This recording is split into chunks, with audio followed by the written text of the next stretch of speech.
자, 이제 창조적 사랑과 신화적 사랑에 대한 주제를 가지고 또 공부해 보겠습니다. 우리가 지금 그 사랑이라고 하는 표현을 쓰는데, 사랑이라고 하는 것이 이 감정이 아닙니다. 사랑은 의지입니다. 의지. 사랑은 목적입니다. 목적. 그러니까 나의 삶이라고 하는 것은 나의 사랑의 결과물이에요. 응? 그러니까 그 사람의 열매를 본다는 것은, 삶의 열매를 본다는 것은 그 사람이 무엇에 대한 애착을 가지고, 사랑을 가지고, 목적을 가지고 살았느냐에 대한 결과예요. 그러니까 이게 사랑이요, 굉장히 중요한 주제입니다. 그냥 무조건 좋다고 해서 해결될 게 아니에요. 죄도 좋아할 수도 있고요, 정욕도 좋아할 수도 있고, 의의를 좋아할 수도 있고. 좋아한다는 자체는 보통 흔하게 사랑이라고 표현하는데, 이 사랑에 빠진다라고 하는 거, 그러니까 사랑에 대한 이 모순이 신화라고 이제 표현을 하게 됩니다. 사랑에 대한 모순, 사랑에 대한 모순. 그러니까 이게 이제 뭐냐면, 처녀 때는 그 남자가 좋았어요. 그 사람의 외모가 좋았고, 그 사람의 뭐 하늘의 별이라도 따서 나한테 갖다 줄 것에 대한 큰 환상을 채워주는 것이 너무나, 이 사람 없으면 내 인생에 의미가 없어 라고 결혼을 했어요. 응? 나는 엄마 아버지가 항상 구박을 하고 학대를 하고, 항상 엄마 아버지의 기분에 따라서 내 인생을 살았는데, 그래서 나는 아무것도 아니었어요. 내 생각은 중요하지 않고 엄마 아버지의 그런 학대 속에서 살았다, 이를테면 얘기 들어봅시다. 그런데 어느 날 갑자기 미스터 김이 나타나서, 내가 말하는 족족 그냥 막 하늘의 별이라도 따다 줘요. 그러니까 이 자매는 이게 정말로 어디서 오신 왕자님이 나타나서 나의 만족을 충족을 시켜준다고. 그 자신의 그 만족과 기대와 환상을 충족을 시켜줘요. 그래서 그분하고 결혼을 했어요. 결혼해가지고 이제 살았는데, 문제는 그분이 결혼 후에도 하늘의 별이라도 따다 주는 그러한 행동을 하나요, 안 하나요? 어떻게 그렇게 잘하시지? 안 해요. 오히려 보니까 뻥만 쎄. 실속은 없어. 나한테만 그렇게 큰 소리 치는 게 아니라 딴 사람한테도 가서 막 뭐 안 되는 것도 없고 되는 것도 없고, 이건 도대체 완전히 사자가 완전히 머릿속에 붙어 있어요. 말만 해도 뭐 다 된다 그러지만 내용은 아무것도 없어요. 그래서 왜 저 사람하고 내가 결혼하게 됐을까?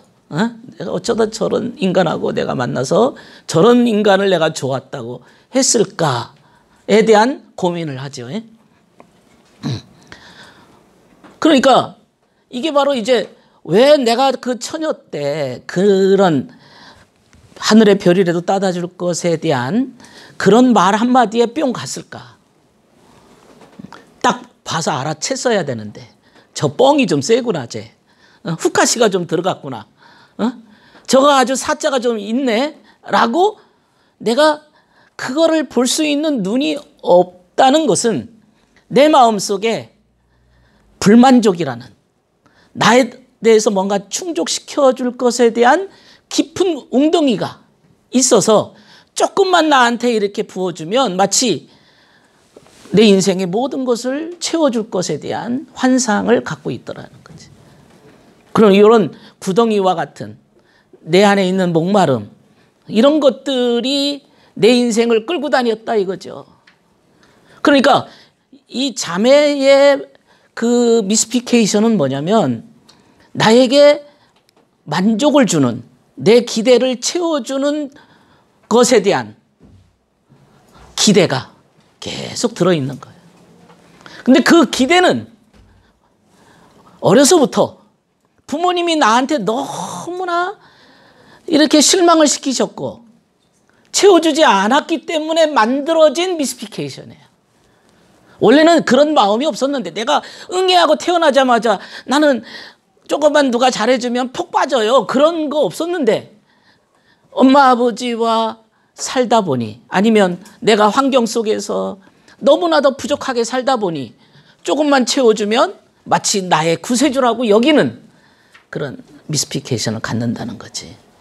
그러니까 굉장히 후천적이죠. 태어날 때는 순진하게 태어났어요.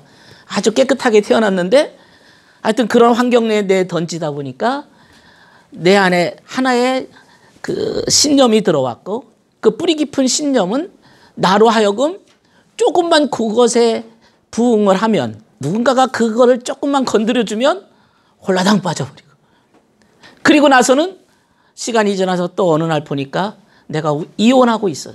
이혼하고 혼자 살고 있어요. 그리고는 또 나한테 조금만 다가와서 내 목마름을 채워주는 남자가 나타나면 나도 모르게 팍 기울여지고 예? 그러다가 이제 그 사람하고 또 이제 어느 정도 사귀거나 살다가 또 그 사람이 도저히 감당이 안 되니까 또 헤어지고 나면 또 누군가가 또 채워주면 홀라당 빠지고 이게 조금만 나한테 이렇게 충족을 시켜주면 기대에 충족을 시켜주면 폭 빠지고 폭 빠지고 폭 빠지고 하는 이게 과연 이게 뭐가 나를 이렇게 끌고 다니냐 도대체 이게 미스피케이션 그게 사랑에 빠지는 모순이라고 표현을 하는 거예요. 그러면 진정한 사랑이 뭐냐 이걸 찾아야 돼요. 내가 하도 못 먹고 못 입고 누군가 나를 돌봐주지 못했고 그러다 보니까 나라고 하는 존재 내면의 존재적인 생각, 존재적인 필링, 느낌, 존재적인 니드, 욕구가 나는 없어요. 그냥 조금만 잘해주면 돼. 나한테는. 내 생각은 중요하지 않아. 내 느낌도 중요하지 않아. 나의 want to, 욕구도 중요하지 않아. 나에게 중요한 건 나한테 조금만 잘해주면 돼. 나한테 돈만 있으면 돼 나는. 뭐 이런 정말 진정한 영혼의 것이 아닌 부수적인 무엇에 폭 빠져버리는 이것은 진정한 내 영혼에 의한 사랑이 아니고 소울풀이 아니고 계속 우리가 강의한 소울풀이 아니고 이것은 주어진 환경에 만들어진 거짓된 사랑 모순된 사랑 그게 내 속에 자리 잡고 있더라. 근데 그 모순된 사랑이라고 하는 것은 그 속에 핵심적으로 뭐가 들어있냐면 미스피케이션, 도구마가 들어있더라. 여러분 이제 한번 제가 잠깐 이렇게 몇 분 동안 말씀드렸는데 여러분의 인생을 돌이켜보세요. 과연 나는 내 영혼에 의한 사랑을 했나? 소울프레이한 인생을 살았나? 배우자를 만났나? 소울프레이한 나의 인생을 살고 있나? 아니면 뭔가 목마른 마치 우물가의 여인처럼 목이 말라서 항상 그 약간 채워지는 그것에 대한 그 환상과 기대를 가지고 인생을 살았나? 한번 생각해야 돼요. 근데 많은 사람들이 자기 인생을 못 살고 있어요. 많은 사람들이 자기 인생을 못 살고 있어요. 진짜 영혼이라고 하는 소울에 대한 개념을 모르면 여러분들은 이제 영혼 전문가가 돼야 됩니다. 특별히 교회 일을 하시는 분, 특별히 교회 지도자들은 소울, 영혼의 전문가가 되지 않으면 여러분도 안 됩니다. 여러분도 영혼의 삶을 사셔야 되고 또 다른 사람의 영혼을 도와줘야 되는데 영혼의 돌봄을 해줘야 되는 사람들인데 왜냐하면 성경이 전체가 영혼에 대한 얘기거든요. 너의 영혼의 삶을 살아라 그것이 성경이거든요. 온 천하를 얻고도 너 자신을 잃어버리면 무슨 소용이 있겠느냐라고 하는 게 영혼의 삶을 얘기하는 거거든요. 응? 왜냐하면 그 영혼이 천국 가서 살아야 되고 그리고 하나님의 나라가 너희 안에 있다고 하는 것은 그의 영혼을 두고 하는 얘기거든요. 그렇다면 내 영혼이 고장나 있고 아직도 내 영혼을 내가 스스로 돌보지 않으면 내 영혼이 나도 모르게 이그러진 형태로 하다 보니까 이제 마치 전갈에 독침을 맞은 것처럼 마비가 돼가지고 영혼의 마비라고 해서 꼼짝 못하는 게 아니라 중독이지. 나는 그게 좋아서 그렇게 했는데 그게 결국에는 내 인생을 쓰레기통으로 끌고 가고 있더라는 거지. 영혼의 마비 현상이 생기는 거예요. 그래서 성경에 전갈이라고 하는 걸 밟으라라는 표현을 쓰잖아요. 전갈은 마비를 시켜요. 아주 그냥 꼼짝 못하게 인간의 영혼을 마비시켜버리면 살았다는 이름은 가져도 그게 심리적 죽음의 상태가 된 거지. 이해되겠어요? 살아있는 게 아니에요. 그러면 이게 살아있으려면 어떻게 되죠? 따라서 합시다. 깨어나야지. 그렇지. 자각. 따라서 합시다. 자각이 일어나야 돼. 깨어나야 돼.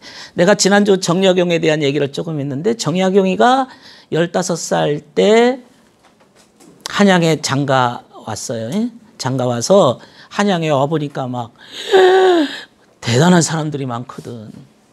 그런데 어느 날 어떤 분이 자기한테 책을 한 권 줬는데 성호 이익이라고 하는 분, 이미 돌아가셨지만 그분의 책을 보면서 이제야 비로소 학문을 하려고 하는 목적이 생겼다. 자각이 생긴 거예요. 여러분 처음 은혜 받았을 때, 뭐 성령 체험을 했거나 신비의 경험을 했을 때 사람들이 이제는 내가 지난 삶이 얼마나 헛되고 지난 것이 얼마나 무의미했고 이제서야 새로 정말 눈을 뜨게 되었노라고, 그렇죠? 간증을 하지 않습니까? 그게 자각이에요. 그런 자각이 있어야 영혼이 새로 태어나는 거예요. 심리적 죽음에서 새로 태어나는 순간이에요. 아시겠죠? 그래서 지금 사실은 이 책은 영혼에 대한 책인데 그 영혼이 만들어지기까지의 과정이 이 미스피케이션이라는 신화를 얘기하고 있는 겁니다.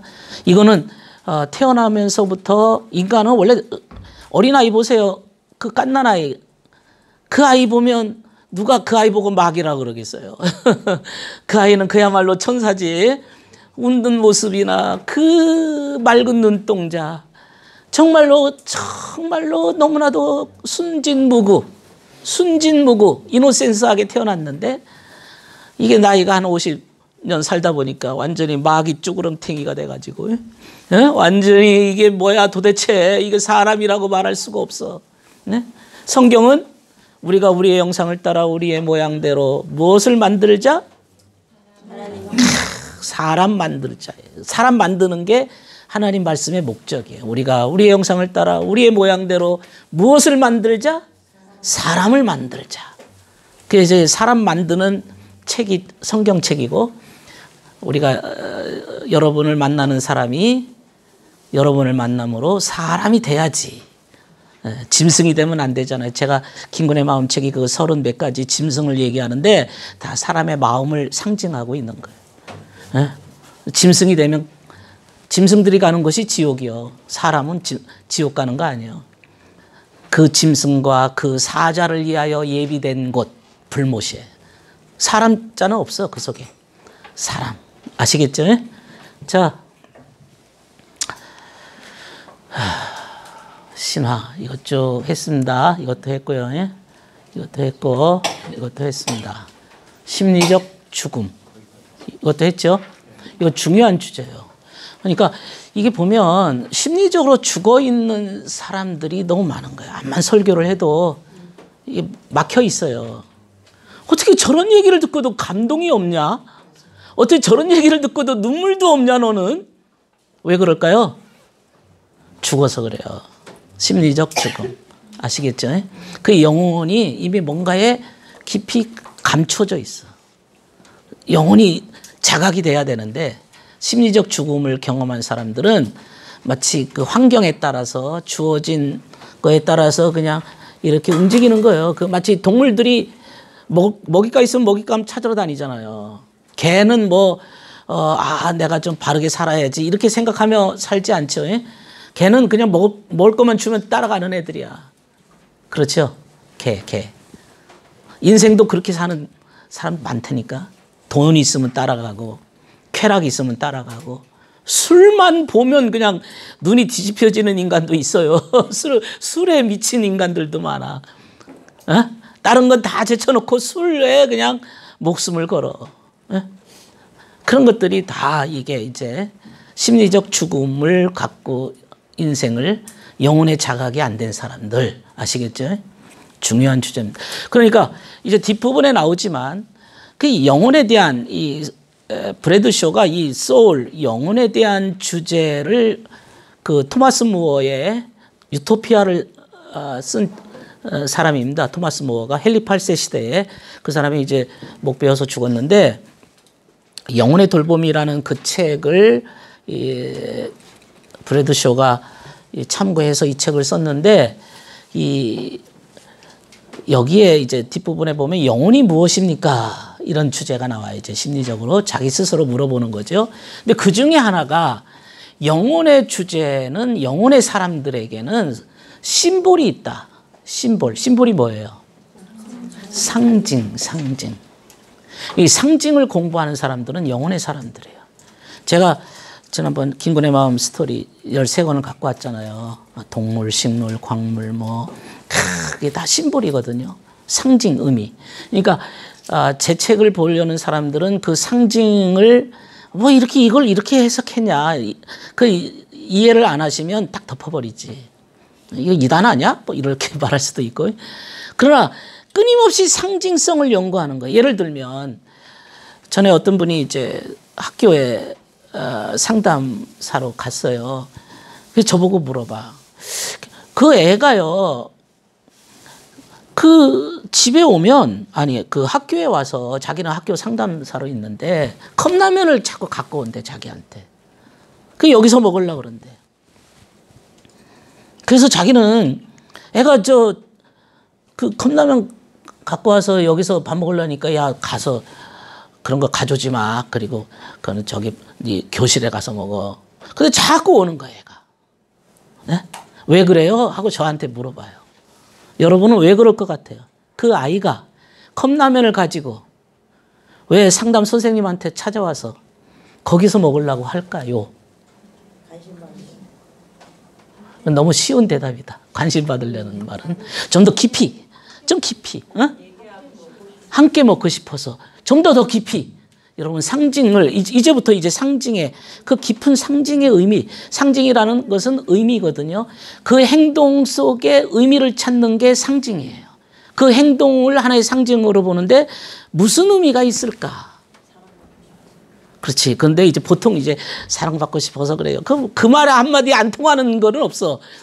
그런데 좀 더 깊이 들어가면 그렇지. 밥을 먹는 건 누구하고 먹어요? 엄마하고. 알고 보니까 걔는 엄마가 아침에 일찍 일 나가. 그래서 밥을 그냥 혼자서 챙겨 먹어야 되는데 이 상담 선생님이 보니까 엄마 같아. 엄마를 찾고 싶은 마음. 그 상징성이 있는 거예요. 어? 그러니까 그런 상징성을 여러분들이 잘 찾아서 보시면 심리적인 그 이유를 아는 거지. 상징을 공부하는 사람들이에요.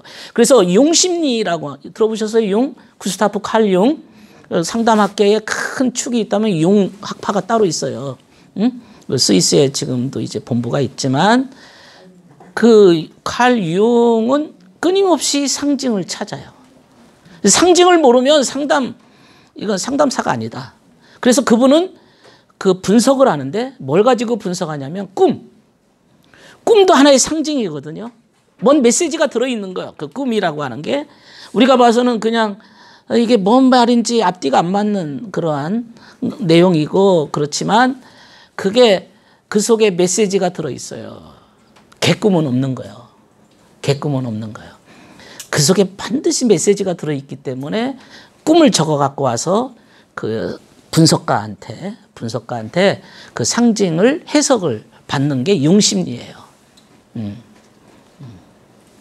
아직도 꿈에서 헤매고 다니고 잃어버리고 그러면 이제 뭔가에 대한 그 갈망이 그러니까 그렇게 이제 간단하게 그 꿈의 해몽집처럼 이 꿈을 꿨는데 이렇게 됐습니다. 이렇게 아주 그 간편하게 하는 뭐 길가에 파는 책이 있는데 그거는 너무 그냥 가상적이고 개인마다 다르고 국가마다 다르고 그분의 환경과 처지가 다르기 때문에 꼭 이거는 이거다 얘기하시면 안 돼. 꿈은 개인마다 다릅니다.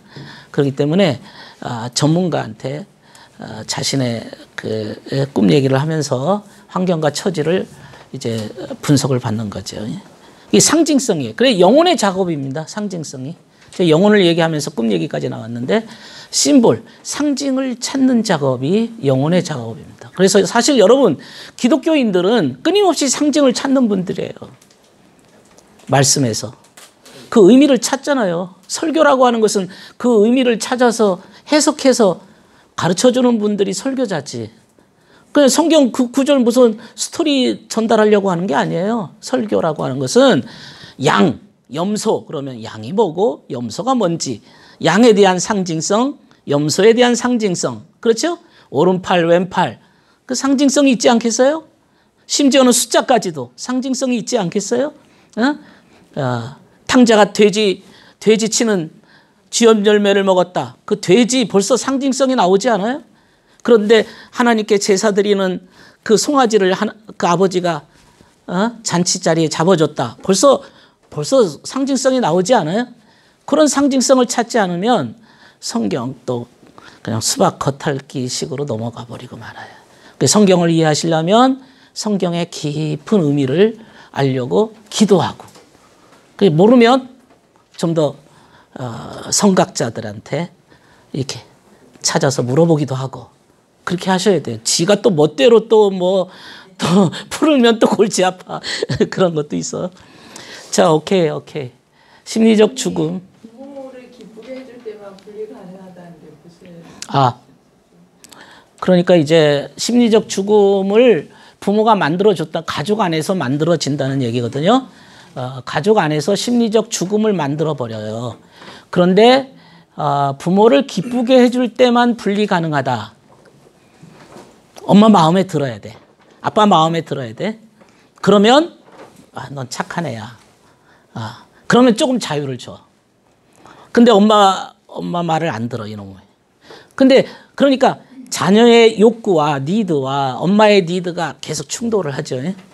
그런데 충돌을 하면 예를 들면 엄마 나 싫어. NO. 엄마 말 이제 안 들을 거야. 이 청소년 시기에 그러죠. 그건 벌써 독립이라고 하는 독립의 의지입니다. 그러니까 사춘기라고 하는 것은 독립성이에요. 사춘기의 가장 중요한 주제는 반항이거든요. 반항이라고 하는 것은 자기 독립이에요. 그래야 엄마와 분리가 되는 거거든요. 그러니까 이 사춘기에 우리가 뭐라 그러죠? 세대 차이 난다. 세대 차이가 나는 게 좋아요? 안 나는 게 좋아요? 나는 게 좋아요? 안 나는 게 좋아요? 나는 게 좋아요? 안 나는 게 좋아요? 부모하고 나는 게 좋아요. 자, 나는 게 좋다. 부모와 세대 차이가 나는 게 좋다. 왜 좋아요? 발전을 하니까 자녀들은 이게 새 시대니까 우리는 구시대니까. 오케이. 안 나는 게 좋다. 왜 그래? 자녀와 공존할 수 세대 차이는 존재하지 않은 가족이 있나요? 인류 역사상 세대 차이가 없었던 시대가 있나요? 없어요. 그건 있으라는 얘기지. 있어야 된다는 거지. 지금 얘기한 대로 공존이라고 하는 것은 어느 정도 자기 독립이 있을 때 얘기하는 거고 세대 차이가 없으면요. 이게 이제 마마보이 마마걸이 돼. 심리적 함몰이 생겨. 죽음이 생겨. 심리적 죽음이 생겨. 심리적 죽음이 생기기 때문에 엄마의 생각이 나를 다 덮어버려. 아빠의 생각이 나를 덮어버리기 때문에 자기 인생을 살지 못해요. 이것도 심리적 죽음이에요. 영혼의 죽음이에요. 그러니까 세대 차이라는 것은 어떻게 보면 이제 나도 내 생각이 있어요. 그러니까 부모 입장에서는 기분이 좀 나쁘지. 저놈 새끼가 아주 이제 좀 뭔가 머리가 좀 커졌다고 반항하네. 그렇지만은 그거를 이제 부모는 서서히 이제 스스로 독립할 수 있도록 자기 생각, 자기의 삶을 살도록 도와줘야지. 그러니까 그런데 어떤 엄마는 이렇게 세대 차이나 자기 독립이나 자신의 의지를 가지고 행동하는 것을 용납 못해요. 너무 기분이 나쁜 거야. 그래서 그 아이를 막 두드러 패가지고 밖에 못 나가게 만들어. 그리고 네가 내 마음에 쏙 들을 때만 그래 조금 독립을 해줘. 그러니까 엄마 마음을 흡족하게 만들어주고 엄마의 마스코트가 될 때만이 약간 분리가 되지. 그러니까 엄마하고 완전히 이게 분리가 어려운 거예요. 그러니까 사실은 인간은 태어나자마자 품 안에 있는 자식이고 서서히 독립해 나가는 거거든요. 이제 엄마의 품에 있던 애가 유치원에서 떨어진 거죠. 초등학교, 중학교, 고등학교, 대학교, 사회, 자기의 또 가정을 이루죠. 서로 멀어져 가는 과정이에요. 이게 서서히 멀어져 가는 거예요. 근데 그 애가 멀어져 가는 것을 엄마가 불안해서 잡아당겨요. 가지 마. 그리고 심지어는 이혼도 시켜. 그 며느리 못 써. 그리고 애가 자기 집에 들어와야 돼. 그런 엄마도 있어요. 그래서 자기하고 계속 사는 거야. 왜냐하면 자기가 불안하니까 애가 떠나가는 것을 용납 못해요. 분리를 안 시켜. 자기 마음에 기쁠 때만 저 분리 가능하다는 말은 약간 조금 분리가 조금 되는 거지 완전한 분리가 안 되는 거예요. 그래서 좋은 부모는 아이를 분리시켜 나가는 연습을 하고 있는 거예요. 지금.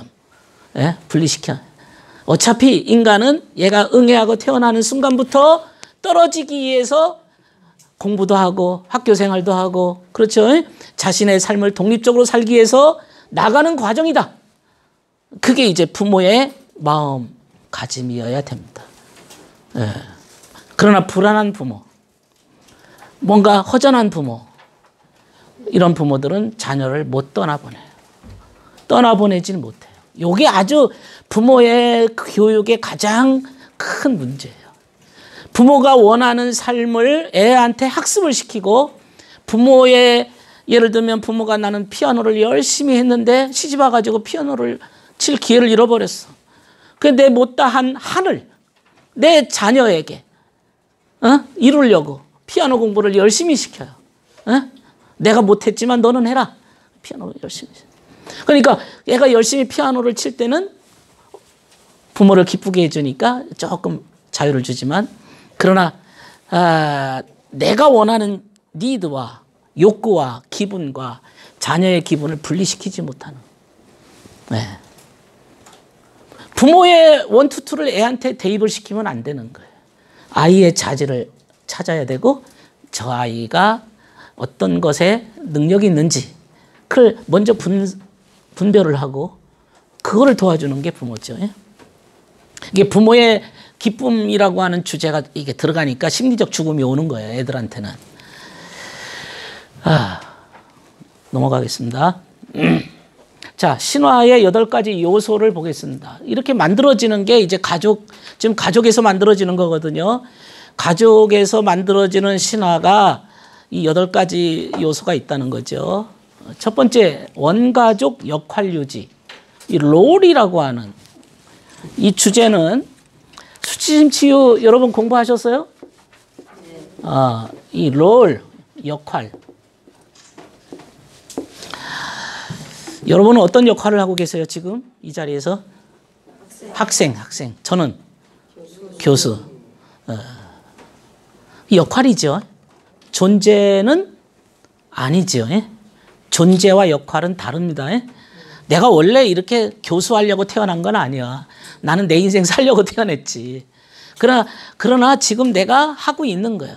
그래서 역할이라고 하는 것은 기계가 돌아가듯이 움직이고 있는 거예요.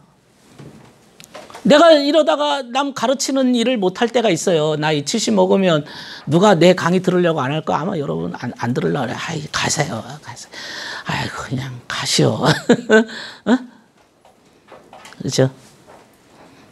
그러면 섭섭해 죽겠네. 내가 그렇게 열심히 강의를 했는데 나를 무시하고 이제 오지 마라고 그러니까 섭섭해가지고 내 역할을 못하니까 섭섭해가지고 나는 이제 쓸모없는 인간이야 라고 하면서 저기 낚시터에 가가지고 가만히 나는 이제는 남한테 가르칠 수도 없고 누구 아무도 안 불러주고 나는 이제 뭐해?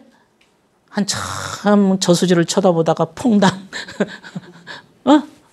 옛날에 이제 IMF 나왔을 때 그런 일들이 많았던 거예요. 사장님으로 돈도 좀 벌고 가장으로서 하다가 이 역할이 다 끊어지니까 인간에 무력화하게 돼가지고 자신의 영혼의 심리적 죽음을 갖고 있는 자들은 이 역할이 끊어지는 순간 나의 영혼도 끊어졌다라고 생각을 하고 그냥 자살하는 경우도 많았어요. 응? 역할은 존재가 아니에요. 영혼이 아니에요. 그 역할이라고 하는 것은 영혼을 돌보기 위한 하나의 방법이고 수단입니다. 그 여러분들이 여기 앉아서 학생의 역할을 하시지만 저보다도 뛰어나신 분들이 많을 거예요. 더 능력이 있으신 분들이 많죠. 그래서 여러분들이 어떤 분들의 역할을 이렇게 잘 보세요. 근데 문제는 어린 시절이거든요. 우리가 지금 상담이란 과정은 항상 어린 시절을 보는 분들이에요. 어린 시절에 저 사람이 무슨 역할을 했나 이거 찾으셔야 돼요. 스팀 치유에도 이제 그 주제가 계속 나오는데 자, 그 가족이라고 하는 그 시스템이 엄마 아버지가 불안해지면 엄마 아버지가 항상 싸우거나 아버지가 뭐 알코올 중독자거나 역할을 못하거나 그럼 가족 전체가 흔들흔들하죠. 뭐가 하나 빠졌거든요. 아버지가 아버지의 기능을 못하고 엄마가 우울증에 빠져서 기능을 못할 때 자녀들의 역할이 이게 탁 나옵니다. 이제 역기능 가족일수록 아주 선명하게 드러나요. 어떤 역할을. 여러분 아시는 역할을 한번 대보세요. 어떤 애는 마스코트. 마스코트는 뭐예요? 어떤 마스코트 역할을 하는 애가 있어요. 엄마 앞에서 짝짝 아빠 저 푸른 초원 위에 뭐 이제 노래를 불러주면서 가정의 분위기를 세시네요. 그러면 이 아이의 그 가수 마스코트의 역할을 보면서 박수치면서 좀 불안했던 가족 시스템이 조금 살아나. 기분이 온도가 조금 올라가요. 어떤 놈은 공부만 열심히 공부 열심히 하니까 이 쟤는 공부를 잘하는 애니까 막 칭찬해주고 조금 기분이 나아요. 어떤 놈은 그 아빠의 공주가 돼. 아빠 옆에서 탁 달라붙어 아빠 넥타이도 만져주고 머리도 만져주고 뭐 아빠의 공주님이 돼. 어떤 아들은 엄마의 왕자님이 돼가지고 엄마를 보살펴줘. 어떤 분은 위로자. 엄마 힘들지? 주님이 갚아주실 거야. 위로해줘. 아마 이쪽에 위로자 많을걸. 엄마를 가서 나는 너 보고 산다 얘. 아이고 나는 너밖에 없다. 네 아버지는